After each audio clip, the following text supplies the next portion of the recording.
shortly. Okay? And you let me know when you're ready. All right. I'm ready. Okay. Whew. Okay. Oh, my goodness. Okay. Oh, boy. We're up in 5.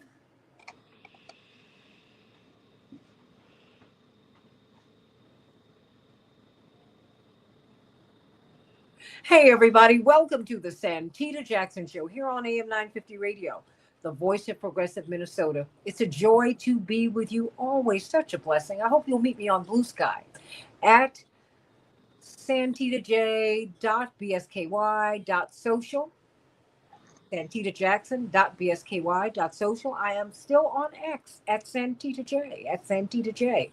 And then I am on Facebook. Everybody, please go to the Santita Jackson and Friends fan page. Or Santita, what is it? Facebook/Santita Jackson and Friends. Yeah, I saw someone do that. That's what you need to go to. That's where I can get new friends. Facebook/Santita Jackson and Friends. That's it. And then, of course, the Santita Jackson Show YouTube channel. Hello, Robert. Sending you so much love. Everybody, like and share, like and share, like and subscribe if you are on YouTube. Talking with my dear, dear friend. He's part of the family here, part of the fabric, like it or not, Ari Paul. Of course, brilliant, brilliant writer. I just have to give you, I'm sorry, I hope you don't mind me calling you an investigative journalist because that is what you have done. You pull up information that we really need, and you continue to remind us um, that even in this moment, we're watching journalists whose lives have not only been on the line, their lives have been taken from them as they try to cover what's happening in the Middle East, specifically in Gaza. But in this past week, it's wow. You've had past couple of weeks, you've had 2 mass shootings that have been heartbreaking, quite frankly. Uh, it seems that the shooting that has taken place overseas, well, now we're seeing it happen in the United States. And so a lot of people have a lot of feelings about this, Ari Paul, a lot of feelings about what is going on. And so if you could help me to understand how you report on this at this time, because as we look at this loss of life, which is tragic, no one should die. I think that no one should die here. No one should die over there. No one should die anywhere. We've got to stop the killing. It's got to stop. Having said that, um, I mean, we have said, and I've said that. We have said that, and I think we should establish that. In the meantime, you still have people dying or getting killed, not dying, but they're getting killed every day.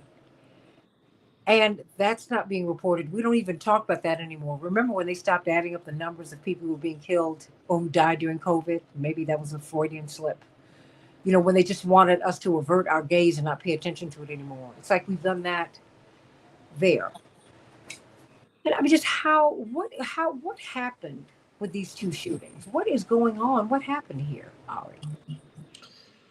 Well, at least with the first shooting, as the investigation goes on, it looked as if the alleged individual had written a manifesto that was obtained first by the investigative reporter Glenn Klippenstein, and then was reported on widely in the Jewish press and in the mainstream press about the alleged motivations for the shooting. And in contrast to a lot of the mainstream reporting about it, and a lot of the vitriol that was coming out from a lot of political sectors saying that this was a hate crime, it was anti-Semitic, that they were targeted because they were Jews and it was a Jewish event, that in fact the alleged shooter was pretty, didn't have much, really anything to say about Jews or Judaism at all, but was really motivated by an intense anger about what you just said, the intense human situation in Gaza. This is not to excuse the action. It's not. It is to explain and differentiate from what was being reported in most of the press. That he certainly hadn't written anything, at least that anyone's seen, about Jews or Judaism.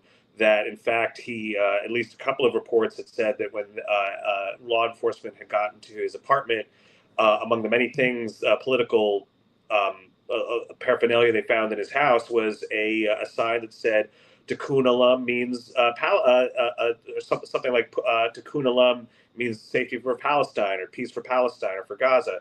And for those who don't know, Tikkun Olam is a Jewish expression meaning to heal the world and is a general call for peace. It's not exactly indicative of a anti-Semitic any kind of anti-Semitic motivation. Now, I think there's still some stuff being uncovered in the Boulder situation.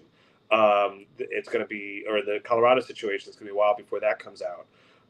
But I think what you just said is that the idea that there is so much anger about what's happening in the Middle East, about and how the U.S.'s role in it, that it is really taking over in a big way, and the longer this goes on, the worse we're going to have to we as a society are going to have to deal with it. I think it's very easy for Americans to think about this as something that's only happening over there. It's far away. It's all the way on the other side of the planet. But the longer this goes on, the more we're going to have to be, it's going to be central to what's going on here. And these two incidents really show, unfortunately, how far that can go. Well, I bring this up because this really poses a real challenge. I've seen in the New York Times, and I understand the New York Times has its point of view, but the headline is Pro-Palestinian Movement Faces an Uncertain Path After the DC Attack. Sharon Ottoman wrote, the suspect in the killings of 2 Israeli embassy workers in Washington on Wednesday shouted, "Free, free Palestine," as he was arrested, chanting the same slogan in the same cadence that has rung out in pro-Palestinian protests at college campuses and on American streets for years. I don't know if it's been for years, but it certainly has been for the past couple of years. But the ties of Elias Rodriguez, the suspect, to the wider pro-Palestinian movement remain unclear. Was he a vigilante, upset at the deaths of civilians in Gaza, et cetera, et cetera, et cetera? She goes on to make the case that now that this has happened, and if you extend it now, what's happened out in Colorado, that this is going to make it harder to advocate. Quite frankly, that you've seen a lot, particularly with young Jewish kids. I mean, the youth. Jonathan Greenblatt said, "Look, you guys, you all don't understand." He was in a leadership meeting with a lot of prominent Jewish leadership. He said, "We've lost a generation. These kids have already shifted their mind about what is happening in the Middle East." Is it making it harder now? Is advocacy more difficult now, or what? I mean, how do you handle this in this moment? Because of course, Elias Rodriguez, at first they made him an anti-Semite. Then when you, as you said, when you started doing more digging, at least from what we have thus far, that was not it. He was specifically angry, and he appears to be specifically angry about what's happening in Gaza and the West Bank and America's role in it. Ari. Yeah. I have certainly not seen a change in the way that people who care about Gaza and care about the situation in Palestine have, changed the trajectory of their movement. I don't think that there's really any impact on how, I don't think it's quieted people's, the degree to which they want to advocate for Palestine. I think there are people who have long been worried. And I've talked about it here on this show about the things that have happened to foreign students who have had their visas revoked, picked up by ICE, disappeared, sent to facilities without any kind of real due process. People are very scared about the clampdown, and I think that's been going on for a long time. So I think, regardless of these incidents, people have been, they act with care about where they are and what and how they take care of each other. But I don't think it has forced people to pull back their advocacy for Palestine. I haven't really seen that. I think the idea that somehow these incidents sort of cast doubt onto people who shout these slogans is, quite thin. I mean, there was a man in South Florida who had shot 2 people in a car because he mistook them for Palestinians. They were actually Israelis. So he had thought that they were Palestinians. He fired, shots into their car. There was an incident outside of Chicago about a man, a landlord who attacked the family of a Palestinian family that was living in one of his properties, killed a young child, severely injured his mother on grounds solely that they were Palestinians, and particularly Muslims. In reaction to October 7th. Does that reflect, people who happen to, wear the blue and white? We don't get asked those questions because it doesn't come up, at least in the press. So I don't really think it has impeded people's abilities to talk about Palestine. I think it has made people fearful that they may see some kind of more backlash in the press, or that there'll be some sort of heightened law enforcement response. But I don't see people changing their minds. Well, where do you see things? Where do you see the reporting going? I mean, because and do you have any sense of how this is resonating internationally? Because many people look at the United States as being ground zero because we support Israel so fulsomely. How is this playing elsewhere? Do you know? Well, I think I think there's always been something to people who want to read about the Middle East to say, if you're an American, you should be reading the American press, but then you should be reading, elsewhere. Especially, I mean, just even Haaretz, which is a left-leaning Israeli newspaper, is much more hard-hitting in both in its reporting and in its rhetoric about what's happening in Israel.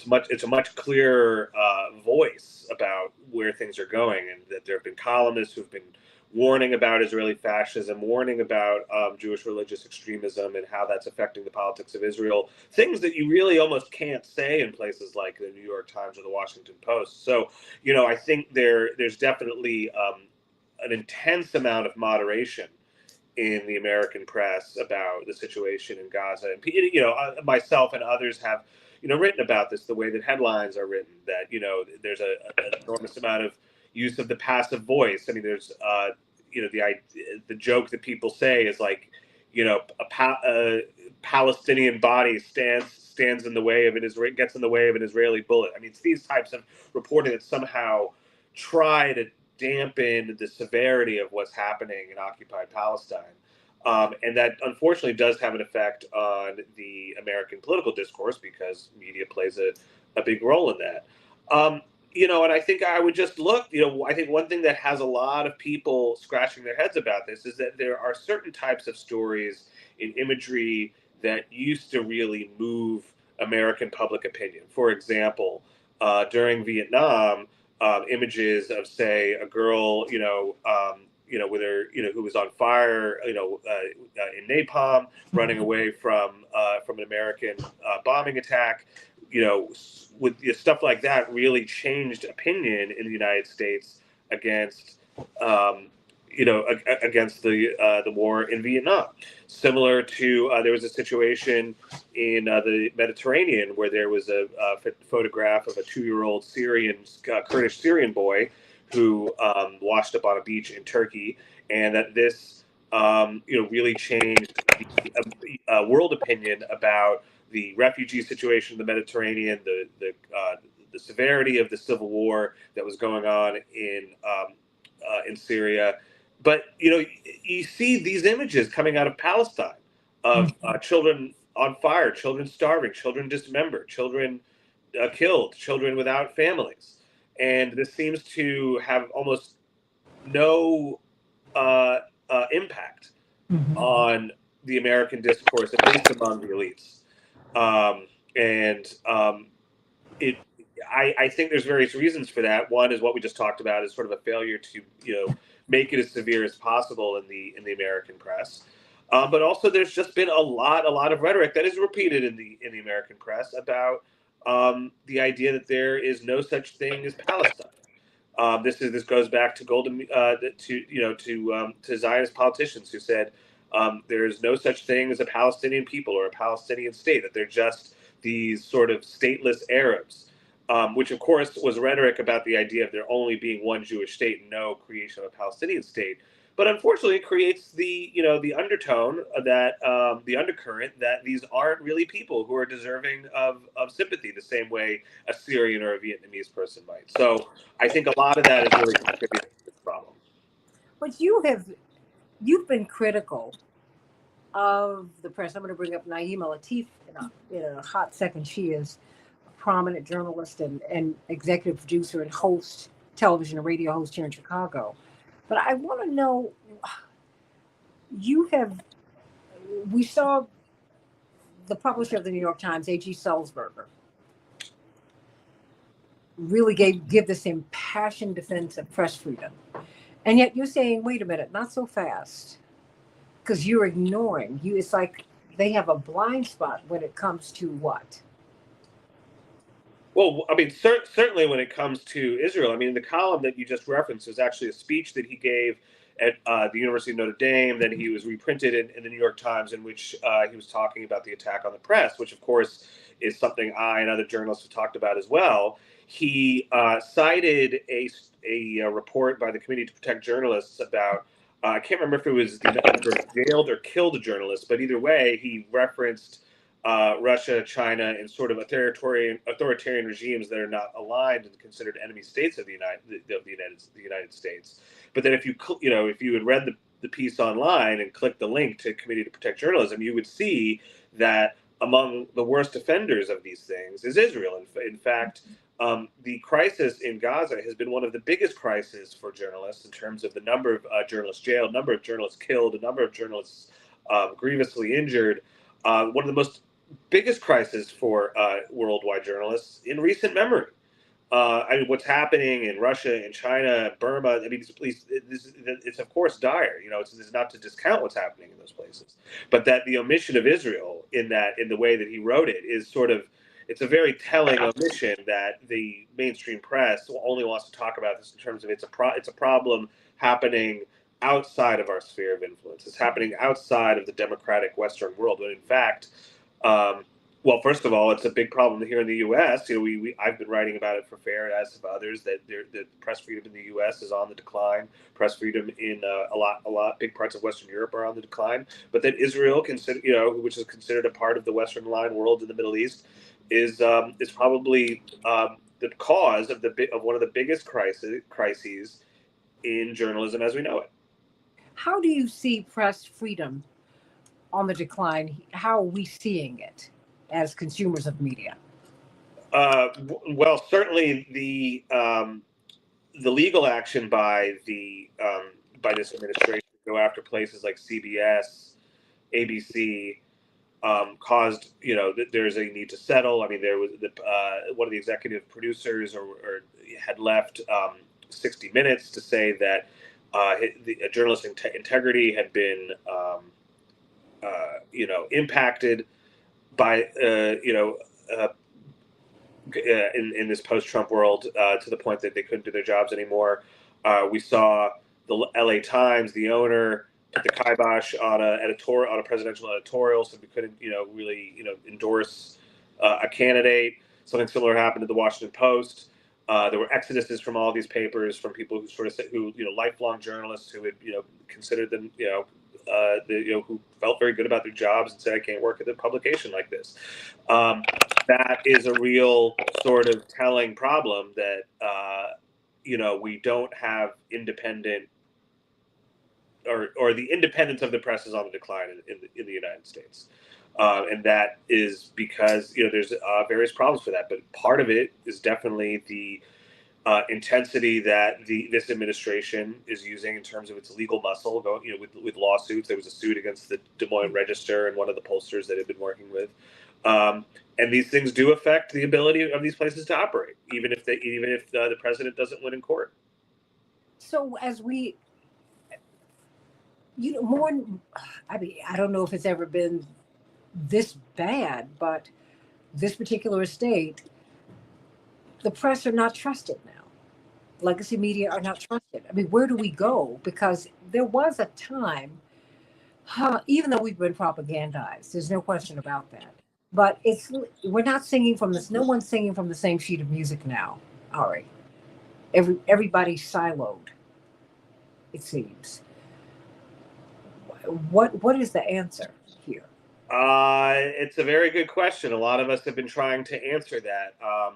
There's not a real easy answer other than to say that, when people watch shows such as this, or listen to shows such as this, or read newspapers and outlets that they feel that they trust, that they should, donate to their community radio stations, donate to investigative websites and small publications that they believe are doing a good job, because we need these institutions for for democracy to survive.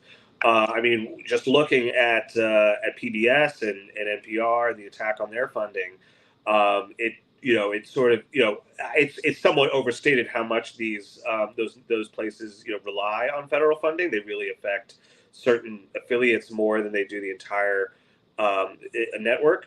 But people should be supportive of the outlets that they like, because it's not profitable in the way that it used to be, and so we can't depend on private enterprise to do that job, and we can't depend upon government subsidies to prop up a free media. So it means you're coughing up a little bit of change, but I think if everybody did a little bit, we'd be a little bit better off. We need to do it. We're talking with Ari Paul, Fairness and Accuracy in Reporting. You can see him in The Nation. I follow him. Quite frankly, I'm not making you a religious figure, but I follow him religiously because I always want to know. He gets to the story behind the story. I mean, this is the old-fashioned journalism, Naima Latif, that we used to, even as I would watch people, I have to be honest with you, Ari, I'd watch them rip my father to shreds. At least you saw people, you had reporters, now you have stenographers. And I want to introduce you to Naima Latif. She's executive producer of the Female Global Solution radio and TV show. She's also a noted author. Slavery, the African-American psychic trauma. There's a whole growing body of academic work that looks at the post-traumatic slave syndrome, Ari Paul. And I'm so glad that we're beginning to do that in the United States. It means that we're beginning to mature. But what have you, before we bring on Narekus of Fairness and Accuracy in Reporting, his colleague there, what are you making? Because, we have more Palestinians, Ari, in Chicago than any place outside of Gaza.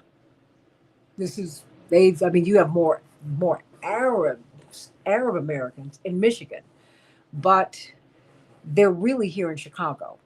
They really, really focus. So, when Naima comes back, I'll bring her back up. But in the meantime, I'll bring up, there she is. She's back. All right. I'm not mad. This is what happens with this. We got it. All right. Okay. So your response before we bring on Jim Narekus of Fairness and Accuracy in Reporting. I mean, what are you seeing? Because we've seen so much activity in Chicago, right? But you are also talking to people in the diaspora. Yes. This particular issue. Well, one thing has to happen is that we have to have a philosophy as a people that all people matter. And we know we've been propagandized for years, for decades, for centuries, that certain people really aren't people. They really don't matter. Or people have been demonized. Certain whole religious groups have been demonized. And I always say, follow the money. Who is profiting from this kind of philosophy? So we have to be less gullible with the propaganda that makes us dismiss groups of people as they're murdered, as if their lives didn't matter, or as if they're just degenerate. We have to know when we're being propagandized. And if anything sounds like these people don't matter, their lives don't matter, then we know it's a lie. We know it's a lie. So being minded enough to break through the misguidance and the disinformation is what our responsibility is as people who care about people, and also as people who are the recipients of that same kind of demonization at our history and even our current experience. When people decide that they want to oppress you and take what you have and not allow you to have what you have earned or what you deserve, then they present a message to the world that you are dangerous, that you are a liability, that you are irresponsible, and that you are unworthy of good treatment. And so when you're brutalized, the world kind of looks the other way because the idea has already been planted in the mind that you kind of deserve the treatment that you get. Well, this is what we have to erase from our minds, this kind of propaganda. Now, one thing that I'm happy to see, and I was just reading about an organization called the Peace School, and there are many types of organizations that are springing up, the cooperation between Israelis and Palestinians, and creating institutions where they're teaching conflict resolution and teaching respect and cooperation and being able to respect each other's belief systems. That's the world that we want to create, and that's what we have to start teaching children. Now you have on the opposite end, you got some people that are developing schools where they're teaching the Israeli children to hate the Palestinians and teaching the Palestinian children to hate the Israelis. So that is not where we want to go. What we do want to do is support those efforts that foster peace and that build peace. And as Ari was talking about, put money behind people who are doing things so that we're not always dependent on a government entity in which the people who are in the government may have another kind of agenda, which is not for the best interest of the people, especially the downtrodden. But if the rank and file people are willing to finance what they believe in, then we never have to fear having to capitulate to abuse or to turn a blind eye to the abuse of others overseas or even at home. Well, you know, my father's often said, Ari and Jim Narekas, fairness and accuracy in reporting, you cannot ride to freedom in Pharaoh's chariot. Absolutely. We can all relate to that. And before we go to you, Jim, Ari, I mean, because it's been, to Naima's point, it's very distressing to see. I'm beginning to see this pullback on press freedom and freedom of speech. They're trying to put it on the Jewish community. And the fact is, we've always struggled with free speech in the United States. Yes. That is something that no one has wanted the masses to have, Ari. I mean, this isn't a new fight. It's a big fight. But Ari, this is a real fight, and it's been with us. I mean, how do we push back against that? Again, I think it's one of these things that we're trying to figure out. We've been asking ourselves this question for a long time, especially just because there's been a lot of legal challenges from both from current administration, but also very well-funded, outfits that don't want to see certain types of coverage and want to see outlets and individual journalists, muted and committing self-censorship in order for them to, stay off the radar of certain places. I think there's really just got to be relentless sort of, we're just going to do it anyway.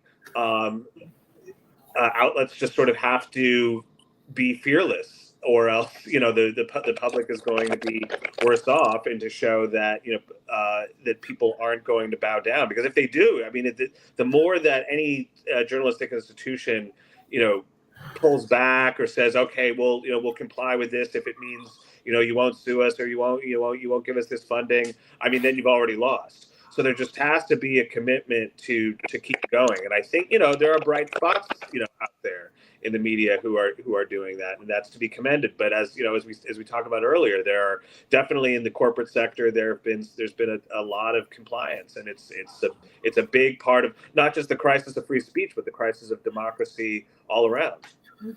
Jim Narekas, fairness and accuracy in reporting. You really pointed out early on how Mr. Rodriguez had been misrepresented in who he was in the media. I mean, the immediate focus was, these are anti-Semitic attacks. Ari Paul made the point, and when you read his manifesto, when you started looking at the, as I had to look to other places for the reporting, quite frankly, you said, wait a minute, it's not that simple, because he wasn't targeting Jewish people per se. I mean, he specifically honed in on this particular crisis. And ultimately, this crisis it's on our shores. I mean, I think we're beginning to see just how vested Americans are in this issue. I think it's kind of surprised us, and I'm not seeing reporting to that effect, Jim. Yeah, I want to make it clear that to say that neither the DC shooting or the Colorado attack seem to be motivated by anti-Semitism, that's not to condone them.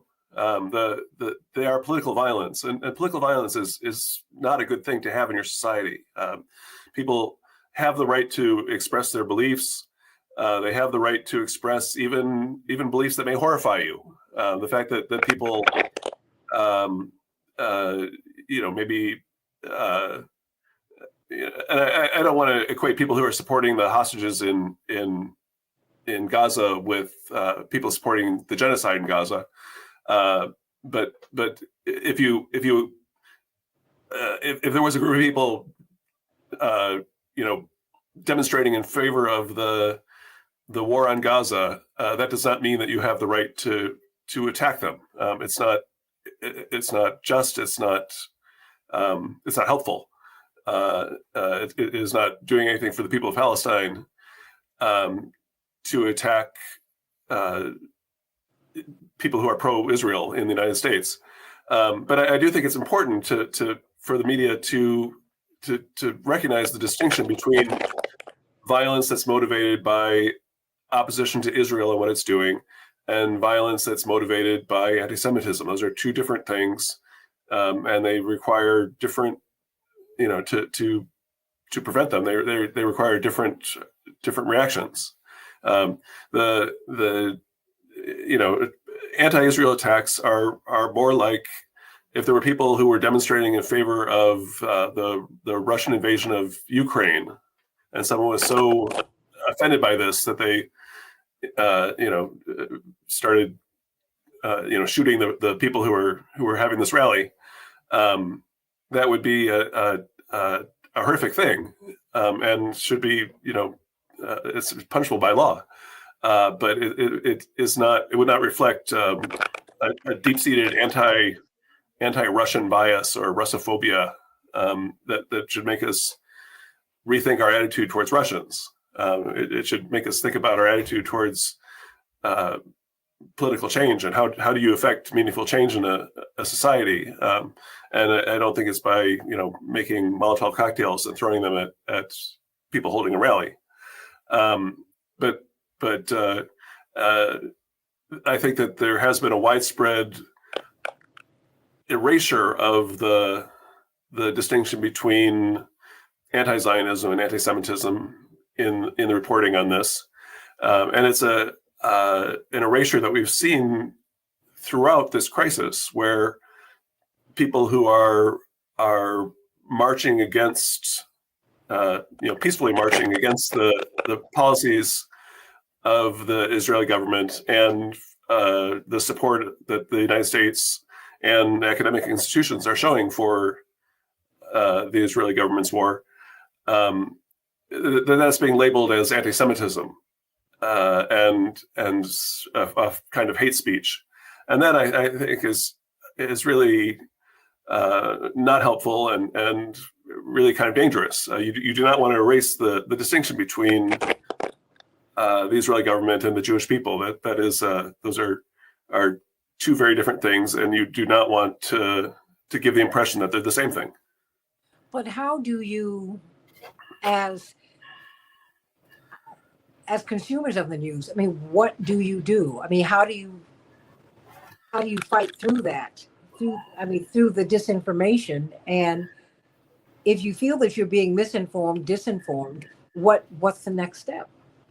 Well, I think that people do need to have their eyes open when they're reading the news, and you should increase your skepticism when you see people using this trope of anti-Israel actions being confused with anti-Semitism. The people who are doing that, the reporters who are doing that, the news outlets that are doing that, are trying to mislead you, and you should be wary of them. That is something to look out for in news coverage and to take note of. But Ari, Paul, you have to help me with this, because I'm just going to mute you just to cut some of the background noise out. Just stay right there, though, Jim. Ari, I mean, how do you combat that? Because when I was as I've been watching the news, Ari, Paul, and Naima over the past few days, the people who they project as the experts, the frontline guests, promote that trope. I mean, I saw Anderson Cooper last night give Jonathan Greenblatt a whole segment, and that's all he was promoting. Everything that we're saying is not true today. Ari. It's difficult to combat because their bullhorn, the bullhorn of CNN and the New York Times is a big one, and that other types of media just don't have the same type of reach. I think it's becoming more and more important that you have Jewish groups like JVP, if not now, JFRED, who are coming out to say "not in our name" and to really point out that there are Jews from all different types of backgrounds who are pointing out, like that what Jim just said, that this conflation of Israel with worldwide with Jews is manufactured and dangerous and wrong, and that you have a great number of Jewish people from various backgrounds, holding protests, going to conferences, doing what they can. But it's a very, very difficult thing when you're facing this onslaught from the mass media, from the corporate media. The only way to keep to combat it is to keep doing it, is to keep getting out there, to stay on message, to keep having these types of demonstrations. It's hard to get it into media, but there have been a number of books that have been written in the last couple of years about changing Jewish attitudes in the diaspora towards the Israel-Palestine issue. I even think a little bit, when I look at a lot of Israeli government propaganda that's aimed towards the diaspora, I do have to admit that a lot of it looks more desperate than it used to in past decades. I think over the past few decades, it was very easy for for the Israeli propaganda to kind of reach the diaspora. Israel is a place that you want to come visit. It might be a place you want to come live. That's a place you have a connection to, and that people, even very progressive people, could find something there. And that now more and more people are looking in horror, and they want less and less to do with it. And there's a desperation to really push this narrative. I don't know if that means that the proper narrative is winning, but I do think that it means that the more people speak out, the more people say what's on their mind, the better off we're going to be.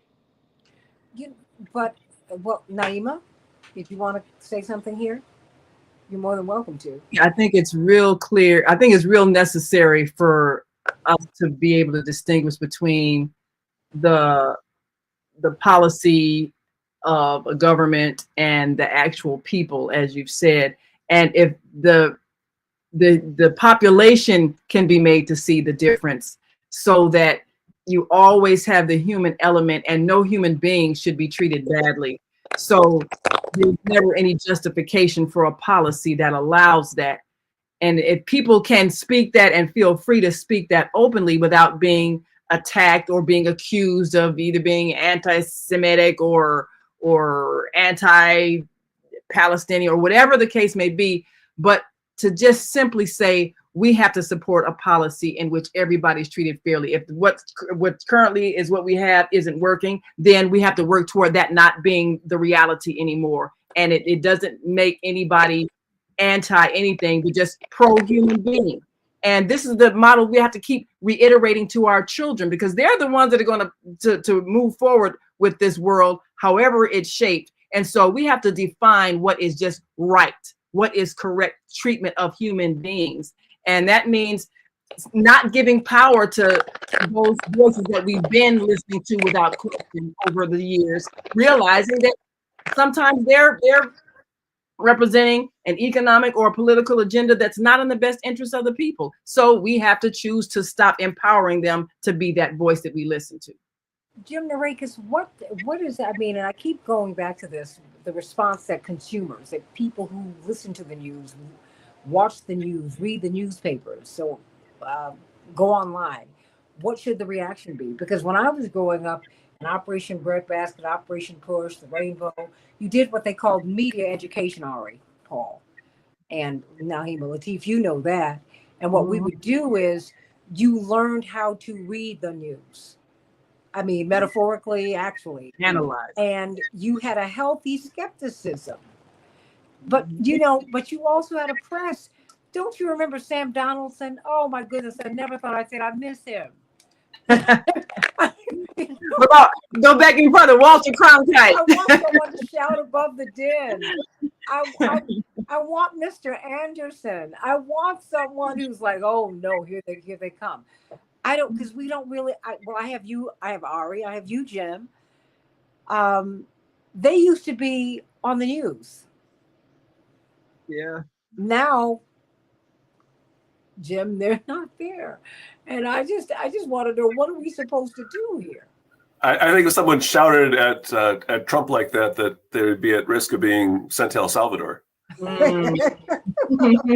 That's not funny, but it's true. I think it's true. I do think there is no substitute for reading the news critically. That is a lot of what we are trying to do at FAIR, is give people the tools to look at the news in a critical way, to realize that there are agendas in terms of who gets quoted, in terms of what stories get focused on, who we are meant to sympathize with, and whose pain is not considered something that we need to spend a lot of time thinking about. And that is something that you should definitely apply when you're reading, you know, the New York Times or CNN or any news outlet, really. I do think it's really important to get alternative points of view, particularly on this issue. I think that outlets like Mondo Weiss and Al Jazeera and Electronic Intifada, you know, there are outlets that look specifically at the Middle East situation and give a different point of view that you are not going to find in the New York Times or the Washington Post or CNN. And I think that when you are seeing, when you are aware that there are different perspectives, you will read the New York Times very differently, and you will read the New York Times more fruitfully if you are aware that this is not the only way to look at the world. I think that part of the New York Times trick, if you will, is to give the impression that they are just an objective tape recorder recording what's going on in the world and playing it back for you.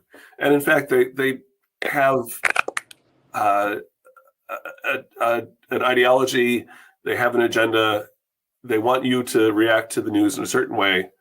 And their pretense that they don't have any agenda, it really gets in the way of you learning what you can learn, and you can learn a lot from the New York Times. I learn a lot from the New York Times, but I feel like I learn much more because I'm aware of what the New York Times biases are. I'm aware that there are other ways of looking at the same stories that they're reporting, and that allows me to get the information and kind of sort through and fill in the blanks from what they're not saying. Well, I mean, Ari, doesn't that also mean that we need to know who owns the outlet? I mean, doesn't it that? But so Jeff Bezos and who he is and why he has chosen to own the Washington Post, that matters. The Sulzbergers, who they are. I mean, those things matter. When Sun Myung Moon owned the Washington Times, you know, I kind of knew what I was getting, right? When I was in college in Washington. I mean, I think that requires some digging on our part. Does it matter, Ari, who owns the outlet? I think it certainly does. I mean, I think there's a long history in this country of people from the 1%, the economic 1%, who buy various forms of media for the purpose of shaping public opinion. Bezos buying the Washington Post, probably one of three of the most important papers on the East Coast, the Wall Street Journal, the New York Times being the other two, to shape public opinion. He's one of the richest people in the world, and he's got a lot of people looking at him because of Amazon. Having a newspaper to help shape public opinion certainly helps. Elon Musk buying Twitter. There was a lot of anger from the political right about, oh, the social media is silencing conservatives. It's too liberal. It's too hard out there for conservatives. He takes over social media, takes over Twitter, and turns it into X.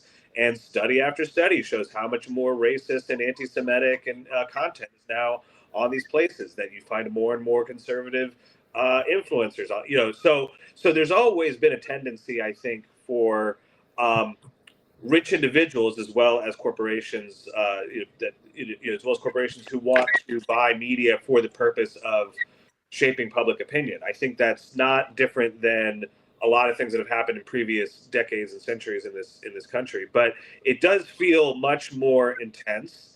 And it does feel, that there have been some lines that are crossed. I mean, we spoke earlier in this segment about how both the Washington Post and the LA Times, at the, because of the pressure from their owners, their editorial pages were, restrained from endorsing on the presidential election. That's a decision that only the editors should make. The owners shouldn't be crossing over and telling editors what to do for political purposes. And so that seems to be a red line that is getting crossed in a very, very brazen way.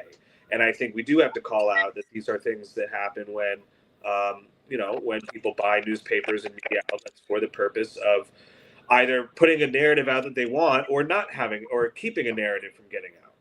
Well, because I'm not seeing the outcry. I remember when Rupert Murdoch started buying media properties 40 years ago, right? And he was going to buy these media properties. You remember Naima Latif in Chicago. There was a big hue and cry. What is he doing? He's coming into our town. And do you know who he is?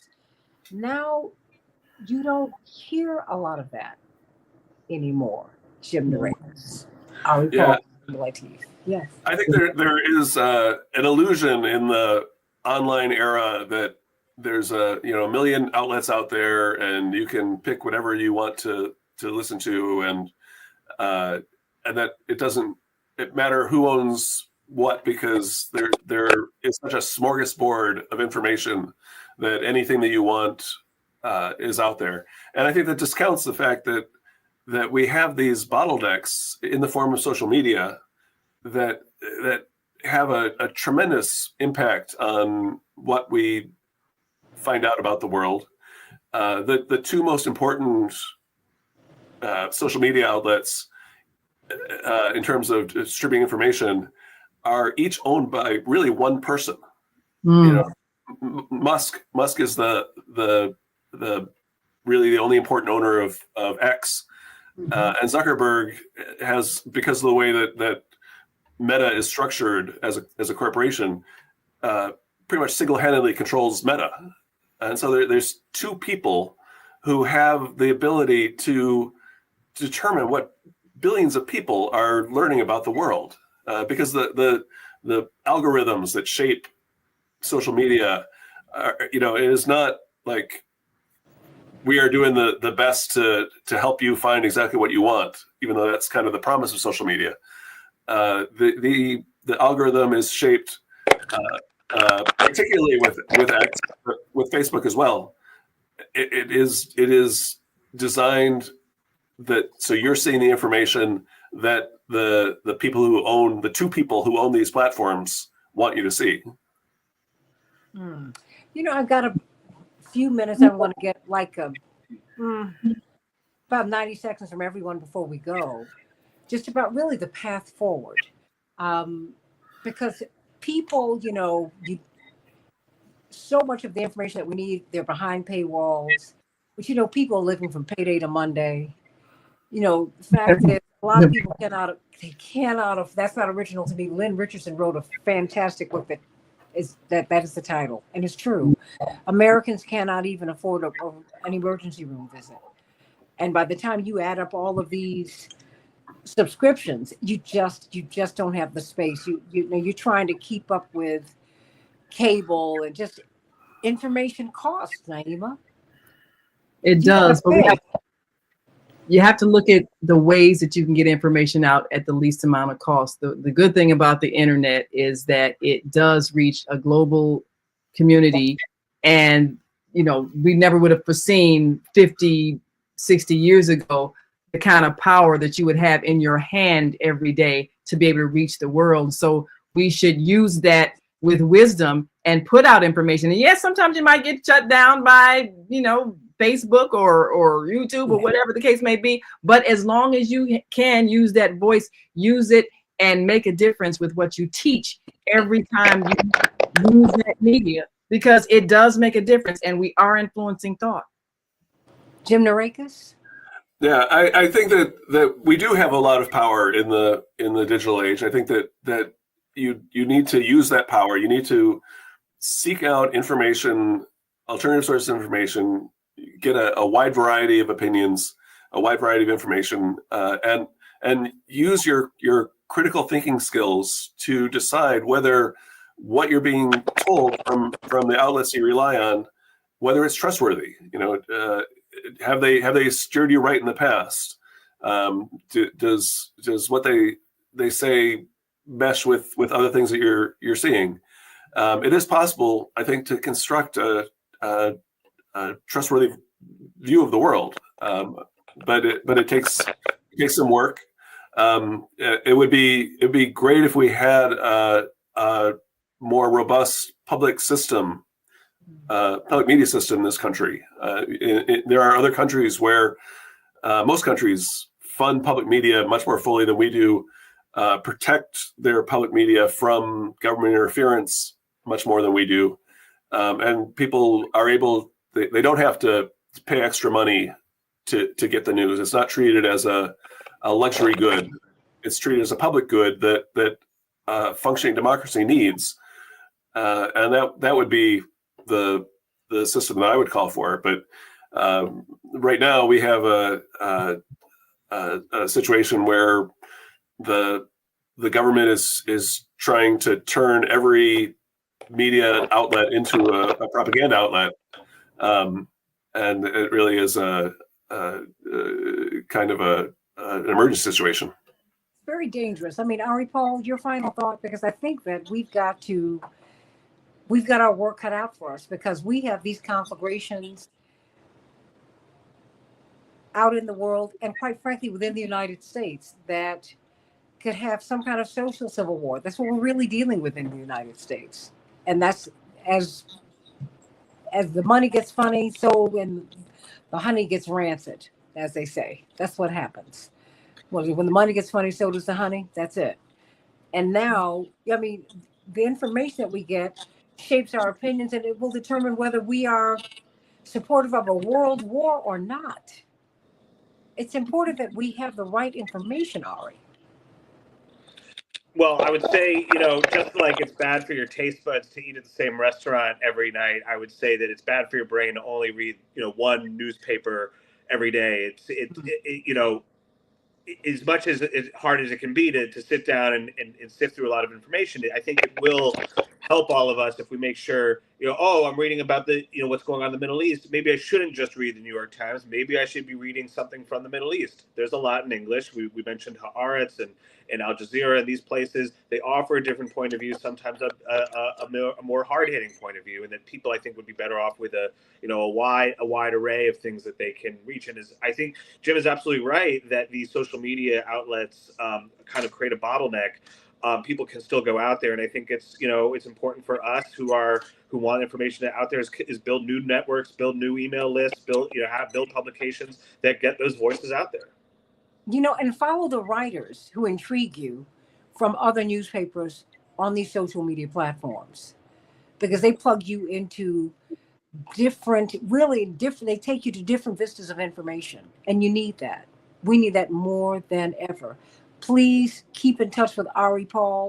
He's someone I faithfully read him. I always want to know, has he written about this? What's he doing? Jim Narakis, I'm faithfully fair. Frightened him when I walked into that office 30 years ago on a Friday night when I was on my way out to dinner in New York. I said, I've got to get all these old fair, these extras. I love it. I love it. I love it. I love it. Absolutely. And Naima, Latif, I'm sending you so much love. Of course, we can see you on YouTube every day. What time? 7 a.m. to 8 a.m. Central Time, Monday through Friday, 12 noon to 1 p.m., Saturday and Sunday. And you can go to The Female Solution on YouTube or Facebook and see us every day. All right, now we like to see that. Fairness and accuracy in reporting, everybody. They deserve your support. They do such great work. More of the Santita Jackson Show, the third hour, coming up in just a couple minutes. AM 950 Radio, the voice of progressive Minnesota.